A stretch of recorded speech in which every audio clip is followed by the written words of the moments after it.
Many of you watched me put a new face on this old shed, and but what I've done behind the shed is something that you need to see, and maybe you need to do. Let me show you.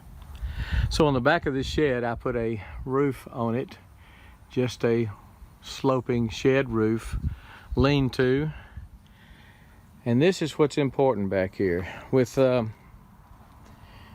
With hurricane season, tornado season, just never know what's coming.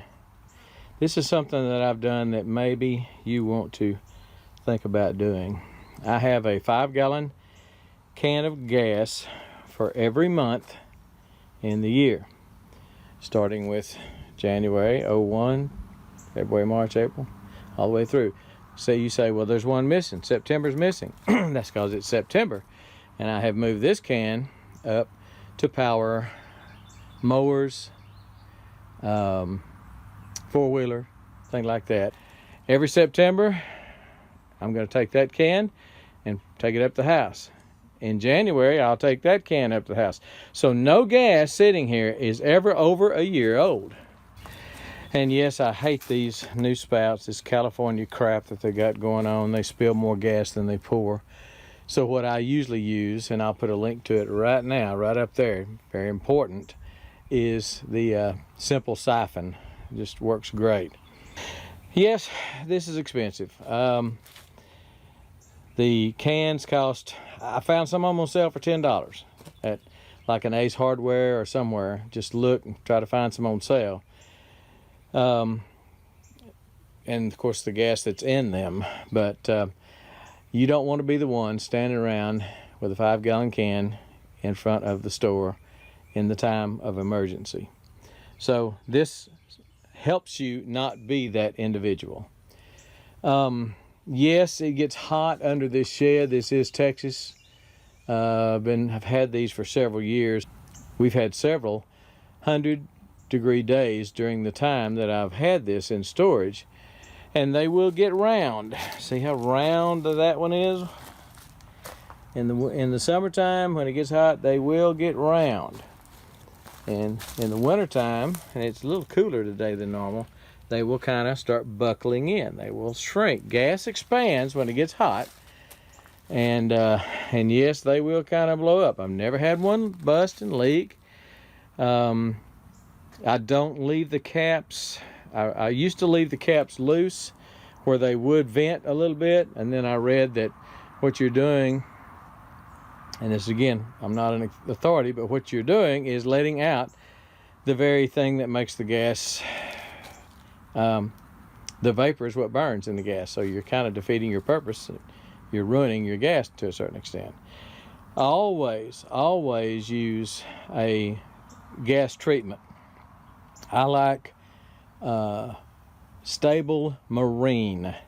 It's the only thing I'll use is Stable Marine. It has properties in it that will help with ethanol. Help. I don't know whether it neutralizes the ethanol. I don't know what it does, but it's the only thing. I've already rebuilt 2. Count them, 2.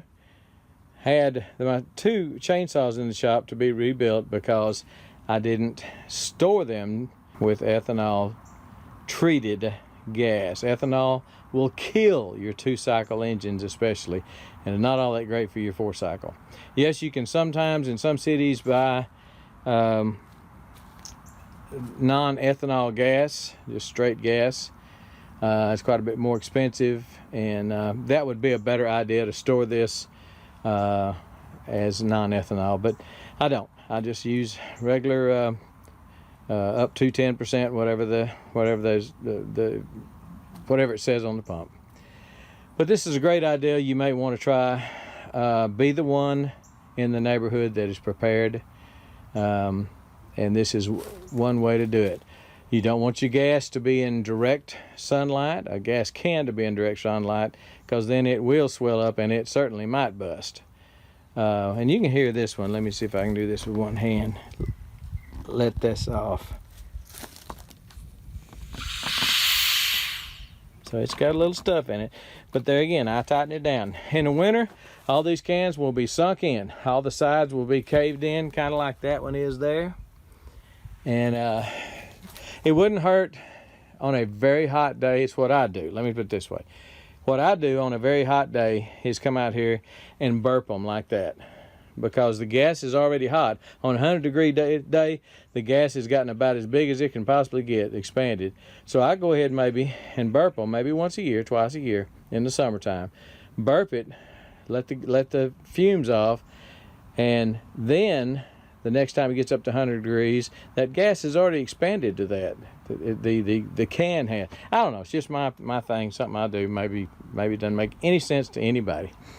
But I haven't had any bust, so doing something right, I guess. And if they do, then it does. And I'll if I see a leak, I will spring into action and put that in my vehicle or my four-wheeler and go buy another can.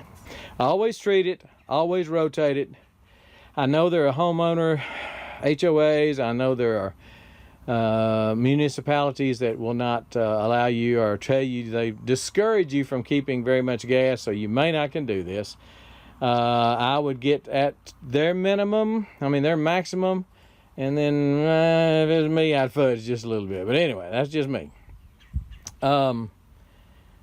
This is something I do, and it's something that has bode me well.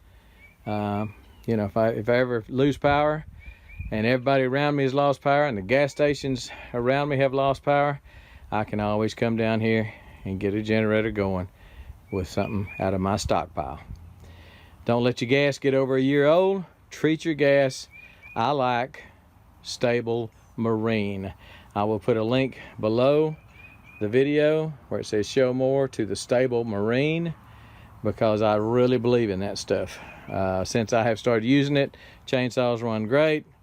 They overwinter great.